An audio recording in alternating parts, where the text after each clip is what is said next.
نبی کریم صلی اللہ علیہ وسلم خیبر کی جنگ میں جب خیبر فتح ہو گیا اور آپ بیٹھے تھے تو بیٹھنے کے بعد آپ کو ایک شخص کے بارے میں مبارکباد دی گئی، حمیجن لہو شہادہ، کہ اللہ کے رسول آپ کو مبارک ہو فلاں شخص کی شہادت۔ خیبر میں وہ خیبر کے بعد ایک جنگ تھی، خیبر کا واقعہ اس کے اندر ہے، وہ ابھی آئے گا۔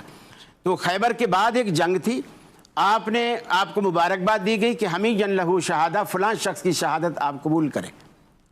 آپ نے فرمایا مجھے اس شخص کی شہادت کی مبارکباد دیتے ہو جو دوزخ کی چادر میں لپٹا ہوا ہے۔ صحابہ حیران ہو گئے، چونکہ آنکھوں سے دیکھ کر آئے تھے کہ اسے زخم کھاتے ہوئے، سب کچھ کرتے ہوئے اور شہید ہوتے ہوئے، صحابہ سارے ڈر گئے۔ تو آپ نے فرمایا خیبر کے موقع پر جب مال غنیمت سمیٹا جانے لگا، یہ شخص بھاگا، اس کو ایک چادر پسند آئی اس مال غنیمت میں سے، جیسے باقی ساتھیوں نے اپنا سامان جو بھی اٹھایا تھا بیت المال میں آ کے جمع کرایا، پھر امیر جو ہے اس کو تقسیم کرتا ہے، تو اس نے اس کو تقسیم اس لیے یعنی جمع نہیں کرایا کہ ہو سکتا ہے اللہ کے رسول مجھے نہ دیں، کسی اور کو دے دیں، کسی اور کے حصے میں آ جائے، اور مجھے اس کی ضرورت ہے اور میں مجاہد بھی ہوں، لڑا بھی ہوں، تو اس نے خود ہی اپنا اسے حق سمجھ کے اسے رکھ لیا۔ اللہ کے رسول نے فرمایا آج جب وہ مرا ہے نا، آج اللہ تعالیٰ نے اسی چادر کو دوزخ کی آگ کی چادر بنا کر اس کے اوپر لپیٹ دیا ہے۔ اللہ اکبر۔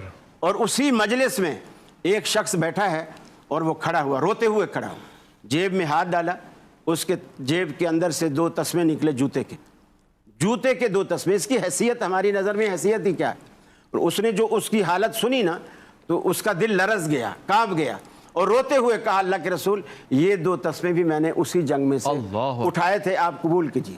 آپ نے فرمایا لم اقبلھا، میں یہ تجھ سے ہرگز قبول نہیں کروں گا حتی تأتی بہما یوم القیامہ، یہاں تک کہ 2 تسموں کو لے کر تو قیامت والے دن اللہ کے دربار میں آئے گا، اب تیرے سے وہی باتیں ہوں گی۔ اور سب انتہائی سنجیدہ پیغام جا رہا ہے، بالکل سنجیدہ پیغام۔ اور میں پوچھ بھی لوں ایک بار، خیبری ایک تو صحابی رسول تھے، وہ دوسرا خیبر میں شریک تھے، پھر اگلی جنگ میں شہید ہو گئے، جہنم میں چادر لپٹی ہوئی ہے، صرف خیانت کی وجہ سے، صرف خیانت کی وجہ سے۔ میرا کہنے کا مقصد یہ ہے کہ مسئولیت کا صحابی پہ جہنم کی، یہی میں اس پہ تو سوال پوچھ رہا ہوں، نہیں میں حیران ہوں، یہ واقعہ بھی صحیح آپ بتا رہے ہیں۔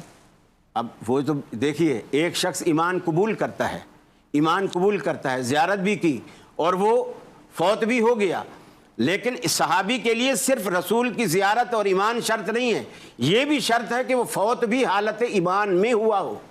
جب اللہ کے رسول کہہ رہا کہ اس پر دوزخ کی آگ کی چادر لپٹی ہوئی ہے، صرف اس خیانت کی وجہ سے، ظاہر بات ہے جو ظاہر ہے وہ خیانت ہے، ظاہر خیانت ہے۔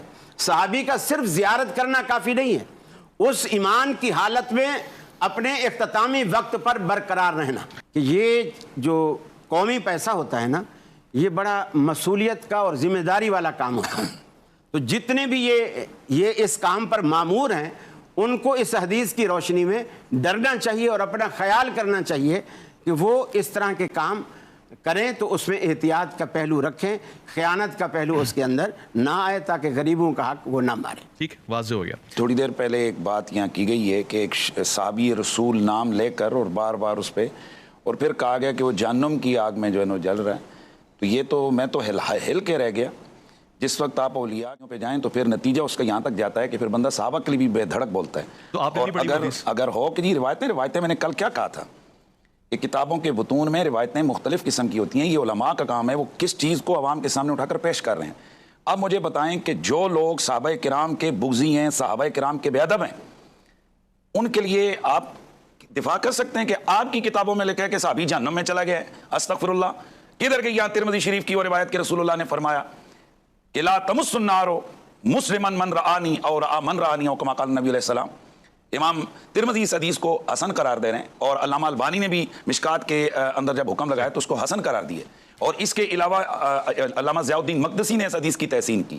رسول اللہ نے فرمایا کہ اس مسلمان شخص پر اللہ نے جہنم کی آگ کو حرام کر دیا ہے کہ جس نے مجھے دیکھا اور آمن رآنی۔ سبحان اللہ۔ تو آپ کہہ رہے ہیں کہ رسول اللہ کے صحابی اور وہ جہنم کے اندر، اور اس کو اور اس قسم کی چیزیں آپ عوام پر بیان کر رہے ہیں۔ آپ نے بھی اس پہ روشنی ڈال دی۔ ہم یہ سمجھتے ہیں کہ اس شخص کو جہنم کی بھنک بھی نہیں لگ سکتی کہ جو رسول اللہ کا صحابی ہے۔ ماشاءاللہ، رسول اکرم فخر وجود صلی اللہ علیہ وسلم کی یہ مذاق ہے کہ صحابیت کا جو مقام اور درجہ ہے، آپ ویسے نعرے لگاتے ہیں کہ ہم صحابہ کے غلام ہیں، اور آپ نیشنل ٹی وی پہ بیٹھ کے کہیں کہ صحابی رسول جہنم کی آگ میں جل رہا ہے۔ پہلی بات تو یہ ہے یہ پرسوں کا بدلہ لیا جا رہا ہے اور کچھ نہیں، وہی نکالا جا رہا ہے۔ دوسری بات یہ ہے کہ میں نے ابھی میری گفتگو ریکارڈ پچھلے کے میں نے یہ کہا کہ صحابہ آئے رسول اللہ صلی اللہ علیہ وسلم سے کہا کہ یا رسول اللہ فلاں شخص کی مبارکباد قبول کیجیے، وہ شہید ہو گیا ہے، فلاں شخص کی۔ میں نے اس کو صحابی نہیں کہا، میں نے یہ کہا کہ صحابہ آئے اللہ کے رسول سے کہا ہمیجن لہو شہادہ، لفظ بھی لہو کے ہیں کہ اللہ کے رسول فلاں شخص کی شہادت قبول کیجیے۔ غیر مسلم شہید ہو سکتا ہے اس طرح سے؟ کس کا؟ حضور کے زمانے میں اللہ کے بندے مجھے تو پتہ نہیں ہے نا کہ یہ کس سنیں تو صحیح نا، ایسے یہ کیا مطلب؟ آپ اپنی بات کر بیٹھے، مجھے کرنے دیں۔ آپ بیان کریں، آپ بات کریں۔ پہلی بات یہ ہے کہ جب صحابہ نے یہ کہا تو اب آپ نے فرمایا مجھے اس کی مبارکباد دیتے ہو جو دوزخ کی چادر کے اندر لپٹا ہوا ہے، اس کی ریزن بھی بتائیں۔ اس کے صحابی ہونے کا اس میں کوئی ذکر نہیں ہے، ورنہ ہم نے کہا صحابہ نے مبارکباد دی۔ اور دوسری بات یہ ہے کہ جب بھی کوئی شخص اللہ کے نبی کی زیارت کرے اور زیارت کے بعد اسی ایمان کی حالت میں فوت ہو جائے، اسی حالت پر وہ صحابی، یہ صحابی کی تعریف ہے۔ اگر ایمان سے اتر کر وہ کچھ دوسری طرف چلا گیا